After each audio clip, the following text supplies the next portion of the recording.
Hello మామ, Sunday కదా ఎక్కడికి వెళ్దాం అని ఆలోచిస్తుంటే మా ఫ్రెండ్ గడు గదిరాజు ప్యాలెస్ లో జరుగుతున్న డాగ్ షోకి వెళ్దాం అన్నాడు.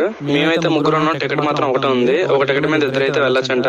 మా ఫ్రెండ్ గడు అయితే 50 రూపీస్ పెట్టి ఎంట్రీ టికెట్ తీసుకున్నాడు. మేము ఎంట్రీ అయ్యేసరికి డాగ్స్ లైన్ లో ఉన్నాయి. ఇప్పుడు డాగ్ రేస్ జరుగుతుంది అనుకున్నాం. తీరా మరి చూస్తే ఓనర్స్ వాటితో పాటు పరిగెడుతున్నారు. సరే డాగ్స్ అనే లైన్ లో భలే పరిగెడుతున్నాయి అనుకునేసరికి ఆ ఆరెంజ్ యొక్క డాగ్ అయితే మాట అయితే వినటం లేదు. దానికి ఇంటికి వెళ్ళక విమానం అవుతాయి. ఈ చింటుపుర ఓనర్ అయితే నువ్వు బాగా పర్ఫామ్ చేస్తే 5 కేజీ చికెన్ పెడతా అన్నారు. అందుకే అంత హుషారుగా పరిగెడుతుంది. ఈ షోలో పార్టిసిపేట్ చేయడానికి చూడడానికి అయితే చాలా మంది అయితే వచ్చారు. ఈ డాగ్ అయితే వాళ్ళ డాడీని అడుగుతుంది, డాడీ షో అయ్యాక బీచ్ తీసుకెళ్తున్నావు కదా అని. వాళ్ళ డాడీ అయితే ఓకే చెప్పారు. ఆ మాట వినగానే ఈ డాగ్ అయితే స్టమక్ లో బటర్ఫ్లైస్ అయితే వచ్చాయంట.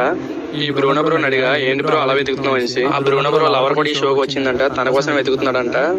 ఈ బ్రో అయితే చింటూ బ్రో దగ్గర స్మెల్ వస్తుందని స్ప్రే అయితే చేస్తున్నారు. చింటూ బ్రో మాత్రం నేను మార్నింగ్ స్నానం చేస్తారు, ఇది నా దగ్గర కాదు నీ దగ్గర ఉంటుందని తిడుతున్నాడు. ఈ 2 డాగీలు 3 years నుంచి లవ్ చేసుకుంటాయంట. వీళ్ళిద్దరు లేచిపోతామని ఈ షోకి అయితే వచ్చారంట.